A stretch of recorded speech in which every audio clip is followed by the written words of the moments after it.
and welcome to a Modern Sales Pros event. I'm really excited to get started in today's topic. But before we begin, I'd love to kick things off with a fun little icebreaker as we let folks trickle in. And I want to ask our lovely speaker today, Danilo, now that it's North America, both in North America. I know Danilo's from California. I'm based out in Vancouver, and it's getting warmer here in North America. I want to know, do you have any fun summer trips planned up your sleeve? Anything fun?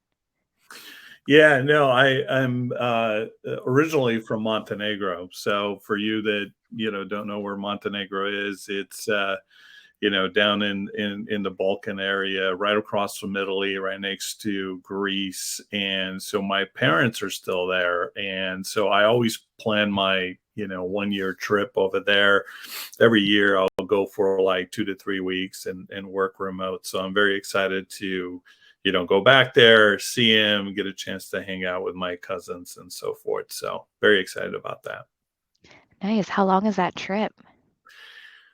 Oh dear Lord, that is a long trip. The quickest way you can get there takes you probably somewhere around 15 or 16 hours. Ooh. If you take an extra stop, you're looking at probably around 22. So very easy to get to Europe, but not a lot of people are going to Montenegro. So that transition over to Montenegro is just not the easiest.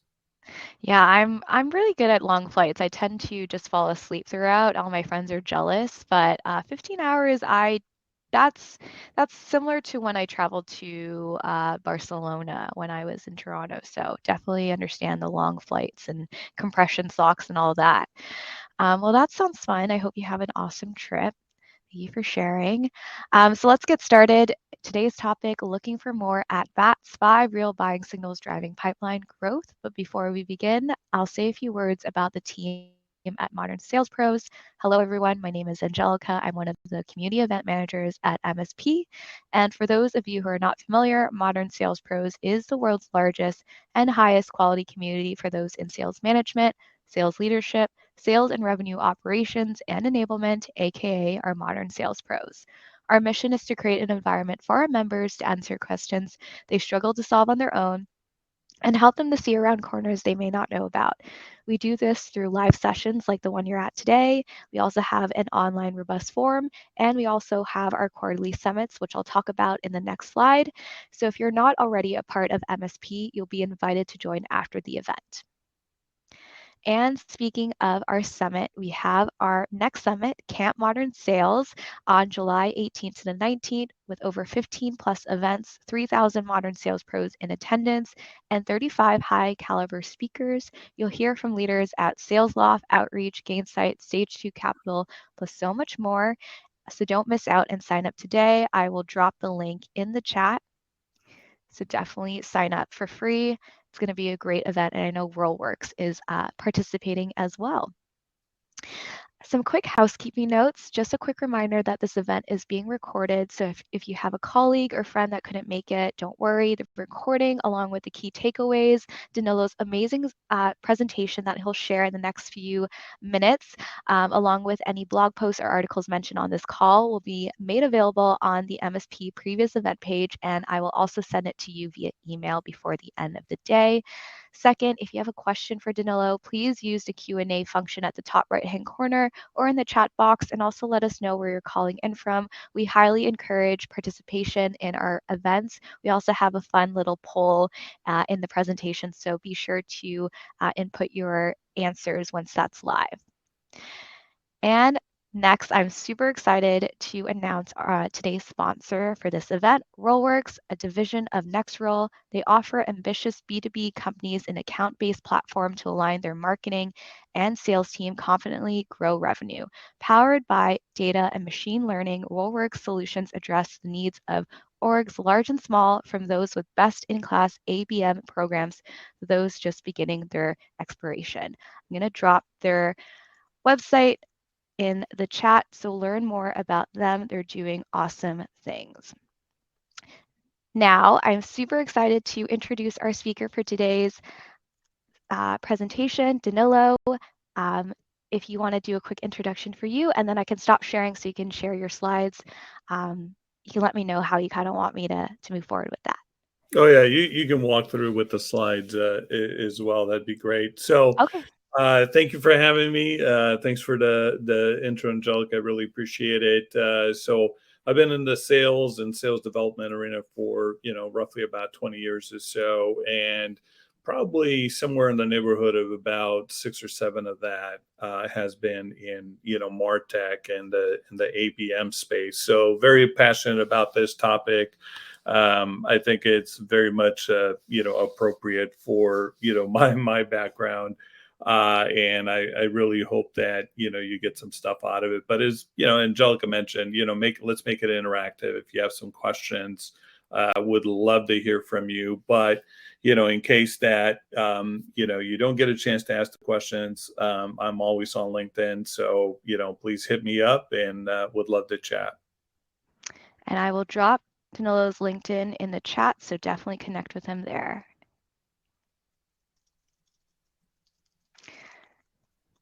All right. Shall we get started on the presentation? Let's go for it. So, the presentation now is around the 5 pillars, right? Or the 5 signals, if you will, for, really driving, that pipeline, right? So this could be related to your sales development team, but it could be related to, your sales org as well, right?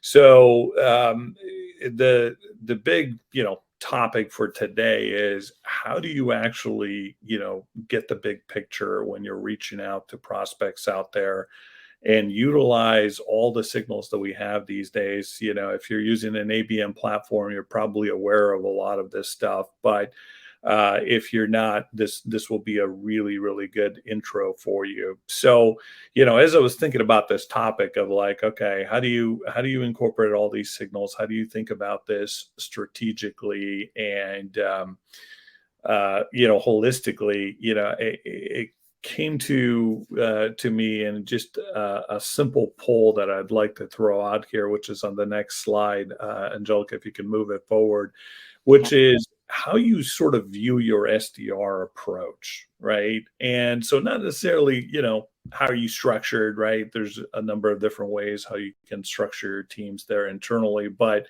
how do you actually view it, right? Is it more of a non-tal tal type of an approach? And tal simply stands for just target account list. So we're talking about a essentially a target account type of an approach, right? Or a company approach rather than a lead approach, right? Which is typically tied to inbound and outbound. So now, if you're defined as inbound and outbound, but you are taking that target account approach, I'd be eager to get a sense there. So if you have a couple seconds now, please just take a look at the poll and cast your vote there. Right now, I'm seeing one for non-tal tal and one for inbound outbound. So let's give it another few seconds and see where people stack up. So the poll is live, ladies and gentlemen. You just go straight to the poll at the top right-hand corner and cast your vote. It is currently live right now. All right. So far, it looks like we have one non-tal tal and one inbound outbound, or excuse me, 4 inbound outbound. So definitely seeing a lot of the inbound outbound approach. Okay, we got 5 now for inbound outbound. Don't be shy. Yeah, don't be shy. We do have a question in the Q&A. Inbound, outbound is basically cold prospecting for leads. I know, Danilo, you're going to be talking about the differences soon, so we'll wait on that. Yeah, absolutely. So, that's exactly what I'm going to touch on next, right? So we can certainly close out the poll real quickly at this point. It seems like most of the votes I'm looking right now, it's at 8-1 for inbound, outbound, right? So let's talk a little bit about the differences here, right? So let's go ahead and go to the next slide here, right? The traditional approach, right, is typically person specific, lead specific, right? And so I know a lot of people are out there that are like, oh, wait a second, we've been doing, going after this account approach and so forth. But being in this space, I talk to marketing leaders as well as sales leaders about this, and I'm still finding that a lot of folks are very, very siloed into this is the inbound and this is the outbound approach, right? And very much still, person specific, right? So let's talk about the inbound, right? The inbound is typically, boiled down to a particular signal like a lead, like an MQL. Now, an MQL could be different, for different organizations, right? That could mean like, hey, somebody's coming in and filling out the form to see a demo, right? Now, the reality of that, those are going to be far and few in between. So I think, most folks identify MQLs that are defined by a certain scoring model, right? And so in that scoring model, you might have somebody that perhaps visits the website, checks out a few pages, maybe they fill out a form for a webinar and attend a webinar, and then you give them a little more, from a score perspective if they attend versus not attend, right? So when I'm talking to the leaders out there, what I'm finding, most likely is that they're really doing things in a sequential order, right? So if they're using Salesforce.com, for example, they're operating from the lead object, and there's not a whole lot of strategy involved. It's more of a set it and forget it type of an approach. And what I mean by that is you're going to sort through your leads in one form or fashion, right? So if you have that MQL scoring turned on, then you have that lead score that's going to dictate how you're going about your leads, right? If you don't have scoring turned on, you're still organizing yourself in one form or fashion, right? Which is perhaps by the type of content that they downloaded, right? Because we tend to be a little lazy on the sales side, right? It's more like, all right, who downloaded the white papers? Okay, so hi, John. Hi, Susan. Hi, Bill. Saw you downloaded this piece of content, right? The challenge with that, if you think about it, is whether you're looking at a score or whether you're looking at, the pieces of content that they downloaded.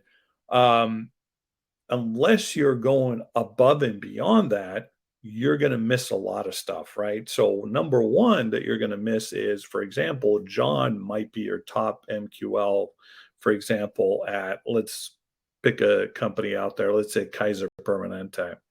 Well, the challenge is that Susan might have actually raised her hand, but if her score is low, it's all the way down at the bottom, right?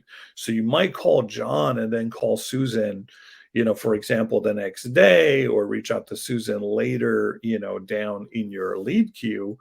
And the tragic piece of this is you're not correlating those two instances and making the most out of it, right? Uh, could be that John reports into Susan, right? So, referencing that in your outreach could be absolutely huge, right? And so, this sequential kind of set it and forget it kind of a process, unfortunately, does not allow for a lot of strategic follow up. It doesn't allow for you to take advantage of, those multiple signals out there, right? The other pieces I'm talking to, marketers out there is I'm finding that, the handoff from marketing is truly a handoff. It's not a transition. And so what I mean by that is, frequently it's like, hey, here's the lead. Now you do your thing, right?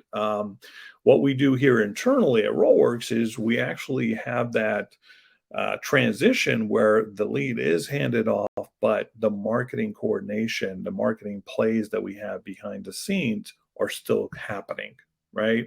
So, one example of that is if you're reaching out using, let's say, Outreach or SalesLoft as your sequencing tool, you can see opens and clicks. Our marketing team is doubling down on those opens and clicks and offering additional support, air cover, whether that's ads, whether that's Sendoso, whether that's additional offers to try and help us get those over the fence, right? So again, that coordination doesn't exist. And frequently I find, and this is shocking, but like it's still happening, is no historical context, right? It's when you're reaching out to this particular person, I see that most organizations are still just referencing that last thing they did, right? And so these are just some of the basic challenges that I'm seeing with this, approach of, going through that lead queue, going through that, single signal, if you will. But there's other pieces that we're missing as well, right? So how do we end up here, right? So the I think the challenge goes back to somewhere in between 2000 and 2010. So let's go to the next slide here, and I'd love to see in the chat if somebody recognizes this movie. Chime in, pop it into the chat. It's one of my favorite movies, but be- I'll give it another second before I reveal it. But look, from a sales side, Oh, that's right. Coffees for closers. I love it, Amanda. Thank you for jumping in.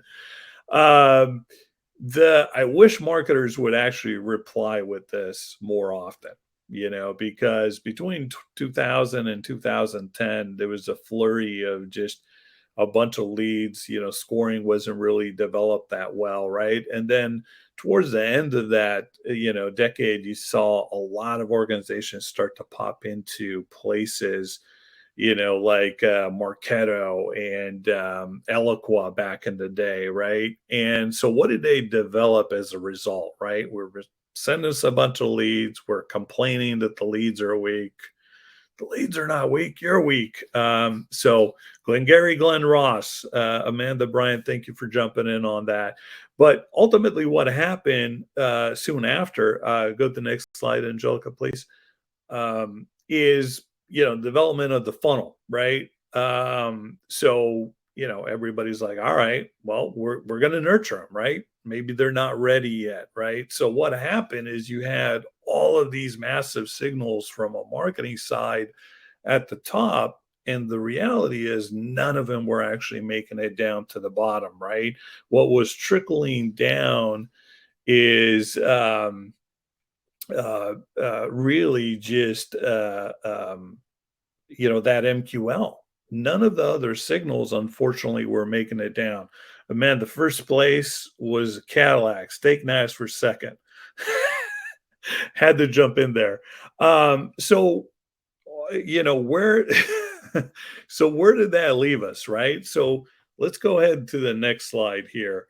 Um, the reality is with these MQLs, because of this funnel, we're missing out on 97% of what's happening out there, right?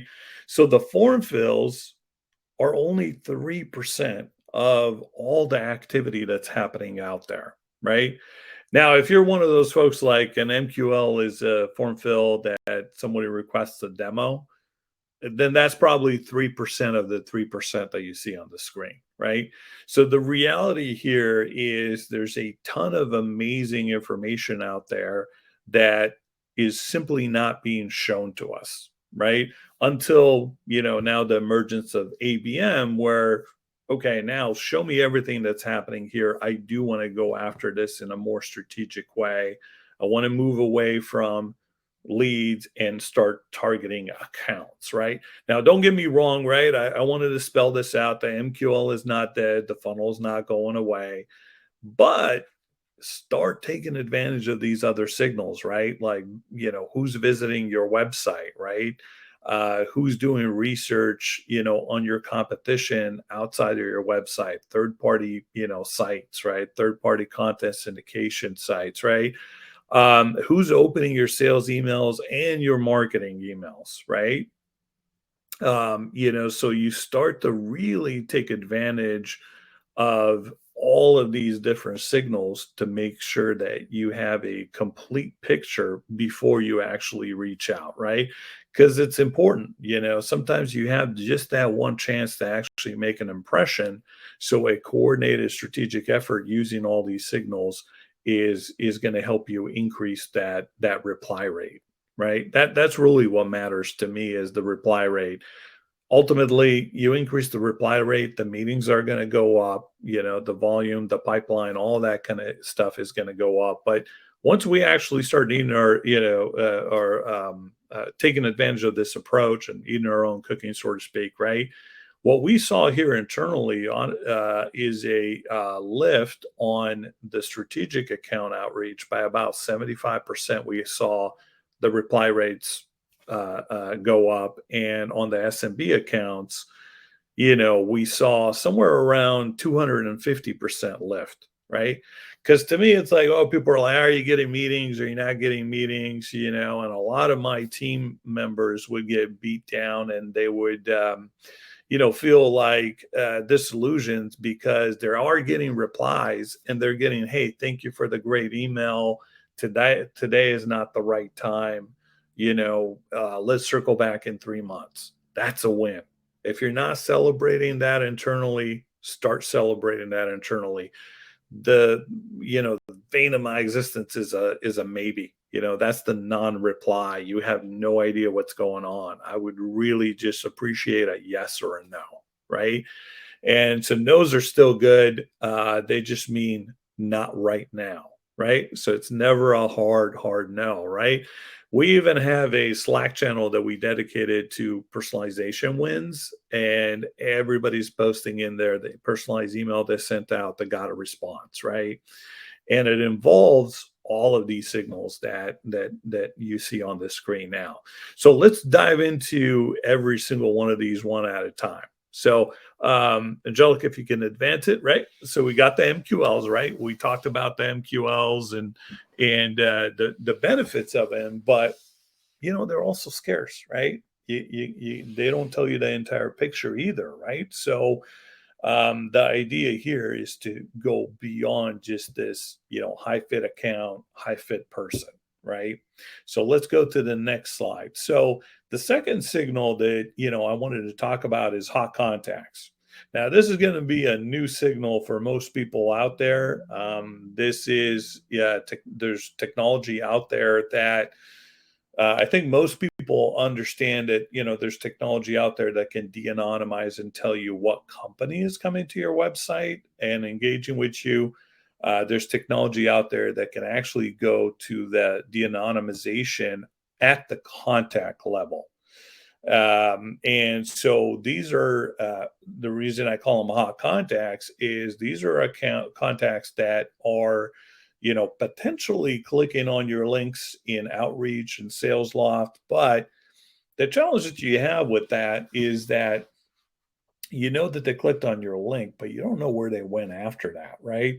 De-anonymizing those hot contacts on the website is going to give you that visibility, right? And a lot of times it could be a referral from somebody that you're reaching out to. So technology exists. Definitely take a look out there and do some research around contact de-anonymization. So that's a second important one. So let's move to the next slide. And I want to touch on marketing qualified accounts. And this is a little bit of a controversial one. I think there's a lot of people that, have a, opinion on marketing qualified accounts and, what goes in there and so forth. And you might look at this and say, well, Danilo, what's the difference between MQL and a MQA, right? Or you might say, isn't just an MQL part of a marketing qualified account, right? And the answer is yes, right? Say, or it could be, right? But it doesn't have to be, right? So think about a marketing qualified account that's going to capture, signals like web activity, right? What is somebody on your web page perhaps visiting the pricing page or the demo page, or are they just consuming and binging a ton of content, right? Is that an account that you should reach out to? Absolutely, right? So when I talk about, the non-tal and tal and the difference between inbound and outbound, the reason the non-tal and tal to me resonates better is because if you think about the tal approach, the target account list approach, somewhere in the neighborhood of about 70% of that might be outbound, but 30% is inbound, right? And so you can still get a marketing qualified account that doesn't have a form fill that you can go out after from an outbound perspective, right? And then on the non-TAL piece, it's not 100% inbound.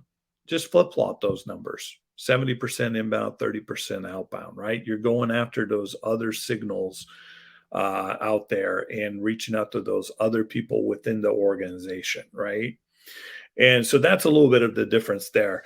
So you can again include MQLs as part of your MQAs, or you could absolutely, keep them separate. Your call, right? Whether you want to build in some granularity, and then you can always have different, marketing qualified account stages. You can have a stage one that includes an MQL, a stage two that does not include an MQL. But these are very, very important, right? Because even if you think about MQLs, what is your typical reply rate on a MQL? If anybody has an idea, pop it in the chat. I'm just kind of curious because we talk about MQLs. Oh, we're going to chase them down. Now, if your MQL definition is a form fill that requests a demo, sure, conversion ratio is probably around 70%, 80% higher than that, right? People want it. But if it's somebody that attended a webinar, it might be, 20%. So what that means is if you have somebody that's filling out a form, 80% of the time, what's going to happen? They're going to go back into the recycled queue, right? They're going to continue to get nurtured, continue to get scored, so they can ultimately pop back into your, lead queue, into your, to-do list, right? Now, the reason the marketing qualified account is so important is that a lot of times it takes time for that to pop back in. So if you had an MQL that you recycled, let's say 3 weeks ago or 4 weeks ago, but now all of a sudden you're seeing web activity, right? You're seeing somebody that is clicking on the Marketo Nurture emails.